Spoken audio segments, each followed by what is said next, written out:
Good morning and welcome to the Core Connection. I'm Mira Rubin here with you on Enlightened World Network. And today's topic is the power of story to shape our experience and our perception. So it should be a fun conversation. But before we get started, let's take a minute or two to get present. Let's take a deep breath in through your nose and hold it. And imagine clean, crisp oxygen flooding your lungs, flowing into your bloodstream, nourishing all your cells, all your organs, bringing vital life energy to your body and being. And as you exhale any tension, stress, negativity, fatigue. And let's take another deep breath in through your nose and hold it. This time, imagine brilliant, bright light lighting you up from the inside out, illuminating, electrifying, and energizing all your cells, your molecules, your electrons, creating a brilliant beam of light from your heart out into the world. And as you exhale any remaining tension, stress, negativity, fatigue. And now let's press our palms together and vigorously rub your hands together to feel the friction, the temperature, the pressure, the motion, and the tickling and tingling when you stop, and allow all those sensations to bring you present right here, right now, into this remarkable physical form that enables you to experience life. Welcome, welcome, welcome. So, good morning, Rosalind. Good morning and welcome to everybody else who's joining us. Today's topic is the power of story. And what we're looking at is the power of story to shape our experience and our perception. And I dropped something here. We can be looking at the stories we tell ourselves and others about the world. Oh, good morning, Robin. Welcome. So good to have you here joining us. We're talking about story and the stories we tell ourselves about the world, about ourselves, about life. And good morning, Dido. So good to have you with us this morning. Welcome. And the power of story, which Dido, I know that you're immersed in that as a writer and a storyteller. We have mythologies that we have grown up with. We have religious tales that we have grown up with. We have stories of our history or herstory. And these stories shape our perception and our way of being. And it's interesting. I've been hearing things on NPR lately about how Black history has been eliminated. Women's history has been eliminated from our standard kind of understanding of history. I think I was hearing something about, of all the monuments in the country, there are thousands of monuments. A pitiful percentage of them were dedicated to women. And I imagine a pitiful percentage of them are dedicated to Black people as well, or Indigenous people, or, it's very, very interesting when we look at the power of story, and when we don't see ourselves in stories of accomplishment, of triumph, then, you know, it's like, how do we fit in? Who are we in the context of the bigger picture? It's very interesting, you know, when we don't see stories about people like ourselves. And then we can take this notion of story into a much more personal realm where we have the stories we tell about ourselves, like I grew up poor. And so, for instance, that kind of story, I'm not saying I personally grew up poor. I'm saying that story of I grew up poor is it's a relative conversation, right? We could consider that we grew up poor and we always had enough food and we always had enough clothing and we always had enough. However, in contrast to certain other people, we might be considered poor, you know, middle class. And if you're middle class in an affluent school, for example, then you might consider yourself poor. These are relative conversations, right? And if I have a conversation, whether I grew up poor or not, I can identify as being poor or being in reaction to being poor, or saying I'm never going to be poor again, kind of thing, that then drives us in our experience and in the things that we strive for in the world. That so if we have a story about ourselves that I'm not smart enough, or I'm not pretty enough, or I'm not thin enough, or I'm not solid enough, or I'm not, or I am too sensitive, I am too moody, I am, all of these stories. What happens is that with these stories, we're creating a lens through which we see the world.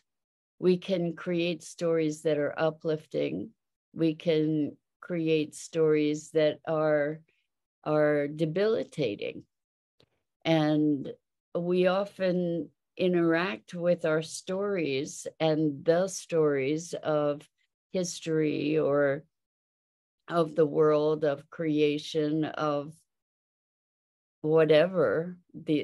We interact with the stories as if they're true most often, not as if they're stories. Like even science, as time has evolved, the stories of science have changed and evolved as well. And yet we treat science as though it's truth. And so what today's invitation is to start looking at the stories that might be operative for you, that produce limitation rather than expansion, and how we might be able to rewrite those stories. You know, we could have a story right now that the world is coming to an end, and that there's nothing we can do about it. We could have a story that there's more potential right now in the world for transformative change than there's ever been, and that we get to participate in it as active contributors.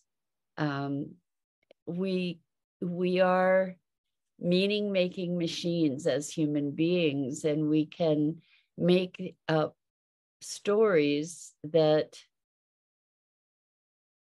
empower or disempower us. And oftentimes we don't even recognize that we have the choice. you know, we are spoon-fed so many stories.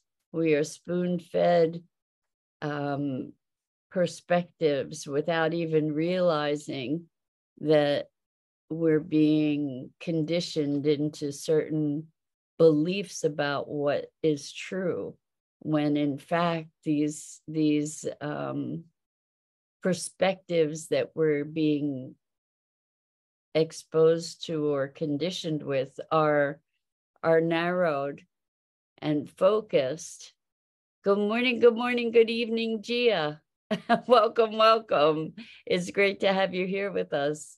We're talking about the power of story.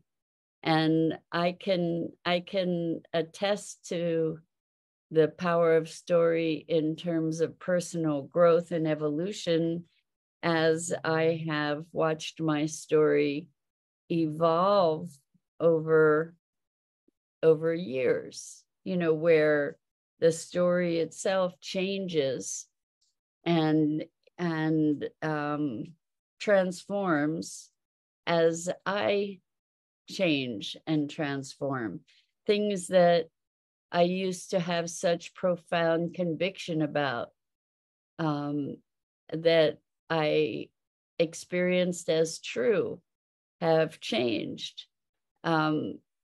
Look at, this is a really interesting place to look at story, is the story of diet and nutrition, and how it used to be 3 square meals a day and meat and potatoes, and now we're looking at intermittent fasting and plant-based diets as healthful. You know, it's a radically different story about what is healthy. At one point, cigarette smoking was being promoted as healthy. And now we have a very different story about it, and a very different truth about it. And it's fascinating to me. Rosalind says, lots surrounding this topic, being aware of the storyline, exposing truth and choice. Perhaps the stories we tell ourselves validate our actions. Well, absolutely. We often tell stories in order to validate our actions, and our actions are often born out of stories. You know, if I believe that you're doing something that threatens my life, then I'm likely to respond to you differently than if I believe that you're doing something that is expressive of your freedom and is preserving my freedom as well. You know, it's pretty fascinating. It's pretty fascinating. Like, if you look at what we've all gone through around the pandemic and the different perspectives on whether to get vaccinated or not vaccinated, and then the stories about, well, if you don't get vaccinated, you're endangering other people, you know, and other people having stories about, if you do get vaccinated, you're endangering people, you know. So it's very, very interesting to see how we have stories that profoundly impact our actions. You know, we have stories that justify going to war and killing people. You know, we have stories that justify going to war for resources, for oil. You know, we have stories about oil and how it's important for our survival, and therefore it's justified to do all kinds of things that jeopardize people's lives and well-being, you know, like fracking. You know, we have stories about the fossil fuel industry must go on because it's, it makes the world go round. And then we have stories that the fossil fuel industry is the scourge on the planet. And depending on what stories we believe, we're going to take very, very different actions in our lives, and we're going to interact with circumstances in very different ways. And so the question is, how can we craft stories that are life affirming and that serve our values, that promote growth and evolution? How can we create regenerative stories of potential and realization, self-realization, awakening? Rubin says, depending on the journey the person is on, how the story applies to the choice a person takes. Yeah, exactly. I guess we can say that there are as many stories as there are people.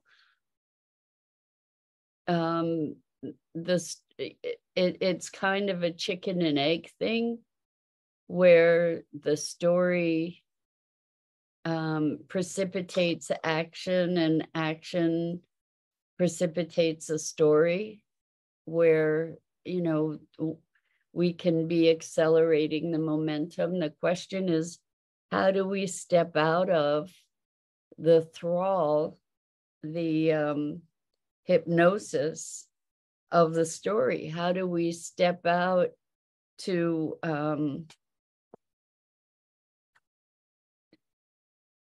recognize? How do we recognize that we're living at the effect of a story that really doesn't serve us, and we believe it to be true? We believe our story to be the truth, and therefore we act upon it. Like, this person is the enemy, or that person is the enemy, or this person is evil, threatening my existence in some way, shape, or form. What do we do? How do we interact with that information? How do we express that in the world? And are we actually alive and thinking and present to our story, or are we in reaction? Are we on automatic pilot and just accepting the story from somebody else? So let's see. Rubin says, do your own research of the story from where it originates. Each person has a perception of what they absorb. 100%. There's a website called Snopes. You probably have been on the receiving end of an email or more that has said something outrageous, has said, well, this company is doing this, and this, and be careful because your life is threatened by whatever the circumstance is. And then you go and forward that on to other people, right? Without checking it, because somebody just sent it to you, so you get to send it on. And so Snopes is one of those websites. It's a sort of a fact-checking website to debunk urban legend kind of things. And when people send me these alarmist emails, I typically will go and check it to see, well, is there truth to this? Because it's a way that we become subject to kind of a mass hypnosis, right? And so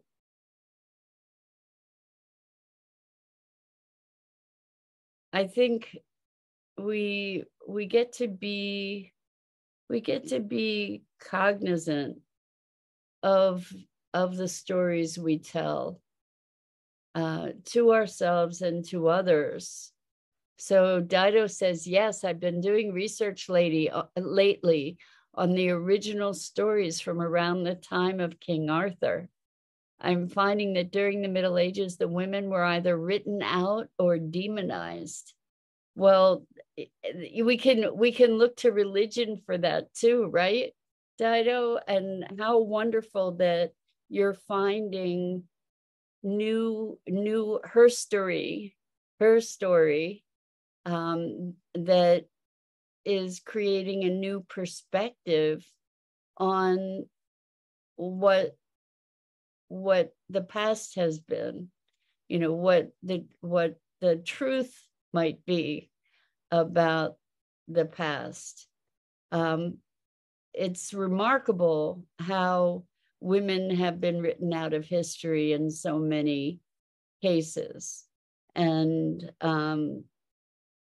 either raised to sainthood or demonized, kind of, but not made into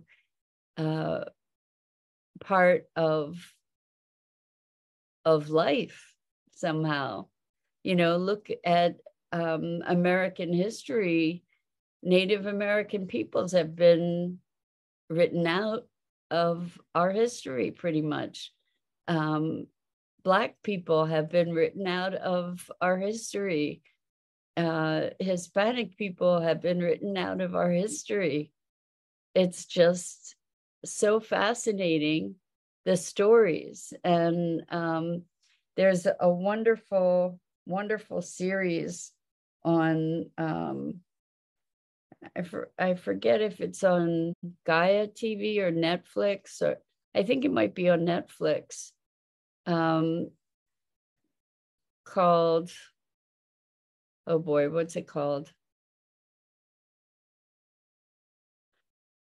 It's from Graham, oh my gosh, something apocalypse. And it's about a whole different theory of history and earlier civilizations. And it's being challenged with incredible urgency and ire by traditional archaeology and anthropology. It's so fascinating. So Rosalind says, for the mind, the opposite of something is nothing. The ego doesn't like that story. It's unstable. Is the story a manufactured ideal? Maybe just seeing the way things are is a path to openness. Well, I agree with you that the nothing is probably a lot more closely aligned with truth than the something that we continually manufacture just for comfort. Anyway, I invite you to really dig in and look at your stories. And so that's it for this morning. Thanks so much for engaging in this conversation. It's a very interesting conversation to me. And until next time, I'm Mira Rubin. This is the Core Connection, and I go live here each weekday morning at 9 a.m. Eastern, and on the Enlightened World Network Facebook page and YouTube channel. And I invite you to check out the other awesome programming. on Enlightened World Network and Enlightened World Living. So thank you, all of you. And until next time, so much love to you.